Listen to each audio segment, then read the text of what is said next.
Hello बच्चों, कैसे हो आप सब लोग। स्वागत है आपका सीवी सर क्लासेस में। तो आइए देखते हैं आज का टॉपिक। इससे पहले बेटे हमने पढ़ा था, एक क्वेश्चन आ रहा है अपने पास, ठोस विलयन किसे कहते हैं। इससे पहले बिल्कुल चैप्टर के स्टार्टिंग में हमने इस क्वेश्चन को डिस्कस किया था कि विलयन किसे कहते हैं। तो इसकी परिभाषा बनाई थी, दो या दो से अधिक पदार्थों के समांगी मिश्रण को विलयन कहते हैं। फिर एक और क्वेश्चन आया था कि ठोस विलयन किसे कहते हैं। तब हमने 3 प्रकार इसके देखे थे, गैस विलयन, द्रव विलयन और ठोस विलयन। उसमें देखा था कि ठोस विलयन में विलायक ठोस अवस्था में हो, विलय किसी भी अवस्था में हो, तब उसे हम ठोस विलयन कह रहे थे। यहाँ जो क्वेश्चन आ रहा है कि ठोस विलयन किसे कहते हैं, तो यहाँ हमारी परिभाषा बन रही है कि दो या दो से अधिक पदार्थों के, दो या दो से अधिक ठोस पदार्थों के समांगी मिश्रण को ठोस विलयन कहते हैं। यानी इसमें विलय भी ठोस होना चाहिए और विलायक भी ठोस होना चाहिए। अब विलयन है तो कम से कम 2 पदार्थ तो होंगे ही, इससे ज़्यादा भी हो सकते हैं। तो देखिए परिभाषा क्या हो रही है इसकी, 2 या 2 से अधिक ठोस पदार्थों के समांगी मिश्रण को ठोस विलयन कहते हैं। फिर ठोस विलयन 2 प्रकार के होते हैं। ठोस विलयन 2 प्रकार के होते हैं। तो पहला प्रकार इसमें देख रहे हैं हम कि नंबर 1 है प्रतिस्थापी ठोस विलयन। प्रतिस्थापी ठोस विलयन का मतलब है, आइए मैं समझाता हूँ आपको। जैसे मान लो हमारे पास ये कोई क्रिस्टल है, ये कोई क्रिस्टल है, इसमें ये ठोस के कण है, इसमें ये ठोस के कणों का ये बन गया एक क्रिस्टल। इसमें बीच में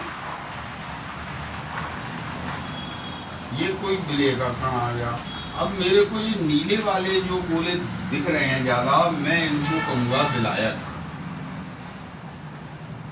क्योंकि हमने पढ़ा था विलयन में कि विलयन के अंदर जो पदार्थ ज्यादा मात्रा में होता है उसे कहते हैं विलायक। अब ये लाल गोला जो दिख रहा है इसको मैं बोलूंगा विलय, क्योंकि हमने पढ़ा था कि विलयन में विलय वो पदार्थ होता है जो कम मात्रा में होता है। तो यहाँ हमारी हेडिंग है प्रतिस्थापी ठोस विलयन।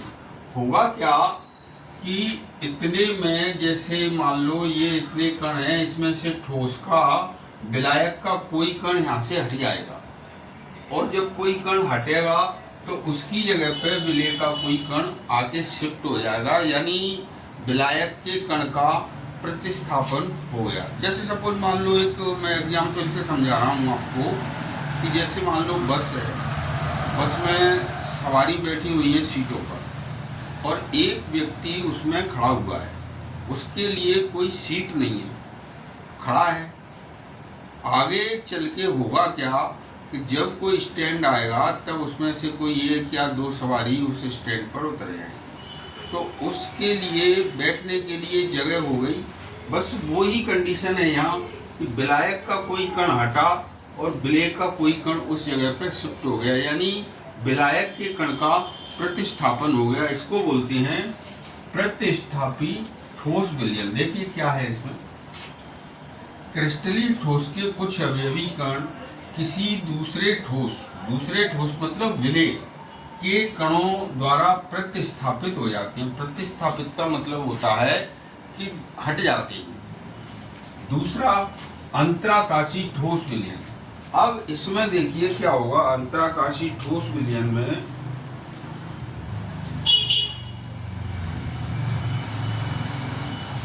ये मान लो बस में ये पैसेंजर बैठे हुए हैं, अब इसमें कोई विलय का छोटा कण इसके बीच में जो जगह है वहां आके शिफ्ट हो गया। कोई भी कण हटा नहीं, लेकिन उसके बीच में जो खाली जगह थी उसमें विलय का कोई छोटा कण आके शिफ्ट हो गया, उसको बोलेंगे अंतराकाशी। अंतराकाशी, या इसको रिक्तियां बोल सकते हैं, या इसको बोलेंगे खाली जगह में कोई विलय का छोटा कण आके शिफ्ट हो गया उसे बोलते हैं अंतराकाशी ठोस विलयन। क्या है परिभाषा इसकी? क्रिस्टलीय ठोस के अंतराकाश में, अंतराकाश में मतलब रिक्तियों में, रिक्तियों का मतलब है खाली जगह में, उसके बीच बीच में जो खाली जगह है वहाँ किसी दूसरे ठोस के यानी विलय के कण आ जाते हैं, उसे बोलते हैं अंतराकाशी ठोस विलयन। इसका एग्जाम्पल है WC। W मतलब टंगस्टन और C मतलब कार्बाइड। WC का मतलब टंगस्टन कार्बाइड। इसके बाद टॉपिक बिल्कुल चेंज होता है। अब टॉपिक चेंज में अब हम आगे बात करते हैं कि विलयन की सांद्रता के पदों को समझाइए। विलयन की सांद्रता के पदों का मतलब है, सांद्रता का मतलब है विलयन का गाढ़ापन, यानी विलयन की गाढ़ेपन को नापने के लिए कौन कौन सी विधि है वो एक एक करके हम सबको लेंगे। पहले सरल विधि लेंगे, उसके बाद उससे थोड़ा सा जटिल वाली आ जाएंगी। तो सबसे पहले विधि देख रहे हैं हम परसेंटेज W/W, या इसको कह सकते हैं भार बटे भार प्रतिशत, या इसको कह सकते हैं द्रव्यमान प्रतिशत, या इसको बोल सकते हैं मास प्रतिशत। कुछ भी बोलो, बात एक ही, ठीक है। तो इसकी परिभाषा देखिए, किसी विलयन के 100 ग्राम में उपस्थित, मान लो आपके पास कोई विलयन है, प्रतिशत का मतलब होता है 100। जैसे मान लो आपके पास कोई विलयन है और विलयन चाहे जितना हो, आपके पास 200 लीटर है, 500 लीटर है, 1000 लीटर है, उसमें से आपको विलयन कितना लेना है? केवल 100 ग्राम। उस 100 ग्राम विलयन में देखना ये है कि विलय की मात्रा कितनी है ग्राम में।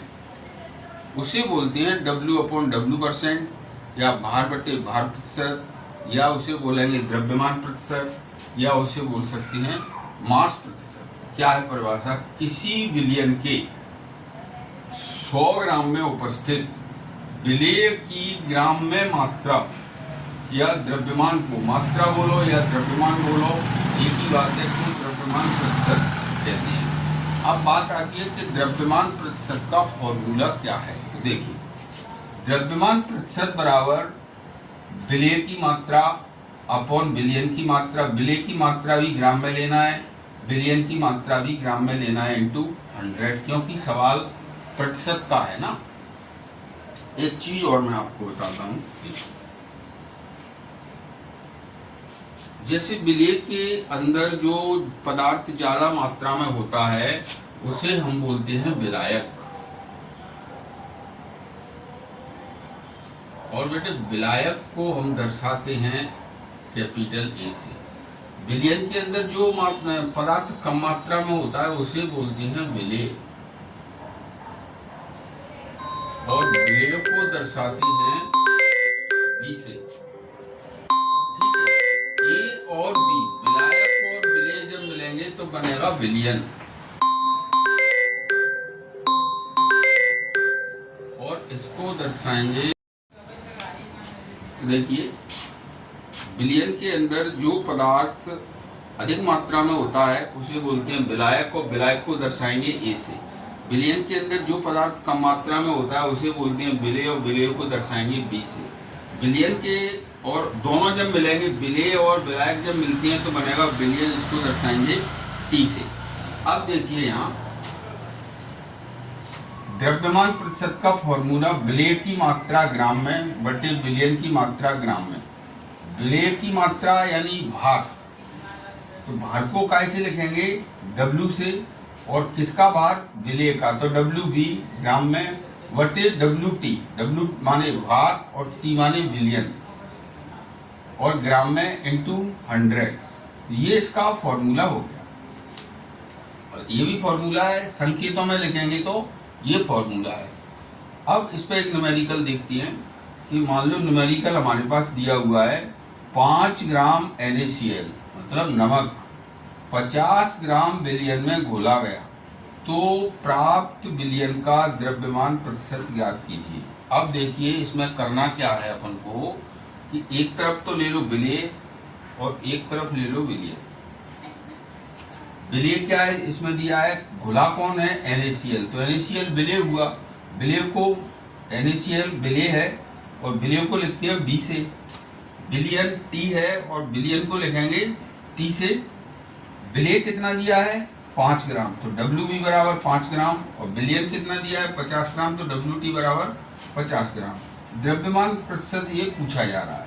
फॉर्मूला क्या है, द्रव्यमान प्रतिशत बराबर W B upon W T, दोनों ग्राम में है, इंटू 100। द्रव्यमान प्रतिशत बराबर 5 ग्राम बटे 50 ग्राम इंटू 100। ग्राम से ग्राम क्रॉस हो गया और 0 से 1 जीरो गई, यानी आंसर क्या आ गया 10%। या तो इसको इतना ही छोड़ दो लिख के 10%, या लिखना चाहो तो W अपॉन W, यही आंसर है इसका।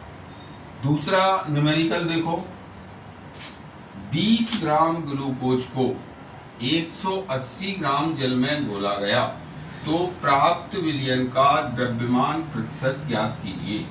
अब देखिए ग्लूकोज क्या है, विलेय है क्योंकि घुला हुआ है, तो ग्लूकोज को हमने लिखा विलेय और इसको दिखाएंगे 20। दूसरा जल क्या है, जल में घोला गया तो जल तो विलायक है, तो जल क्या है विलायक है और इसको दर्शाया है ए से। अब देखिए है क्या कि इसमें पूछा है विलयन का द्रव्यमान प्रतिशत, जबकि हमारे पास इसका दिया है विलायक। तो विलयन का निकालना है तो विलेय और विलायक को दोनों को मिला लेंगे। विलयन का मतलब है विलयन का भार डब्ल्यू टी कैसे निकलेगा, W A plus W B को मिला दो, यानी डब्ल्यू टी कितना दिया है हमारा 180 ग्राम, और डब्ल्यू ए कितना बी कितना दिया है 20 ग्राम, तो 180 प्लस 20 बराबर 200 ग्राम। ये क्या निकल आया विलयन। फॉर्मूला आया द्रव्यमान प्रतिशत बराबर W B upon W T gram में इंटू 100। ग्राम से ग्राम क्रॉस हो जाएगा, द्रव्यमान प्रतिशत बराबर 20 बटे 200 इंटू 100। 2 जीरो से 2 जीरो गई और 2 धाम 20, तो द्रव्यमान प्रतिशत बराबर आया 10%, या ऐसे बोलो द्रव्यमान प्रतिशत, या ऐसे भी लिख सकते हैं W अपॉन W। ठीक है, तो आज के लिए इतना ही बेटे, और नेक्स्ट कल देखते हैं। Thank you.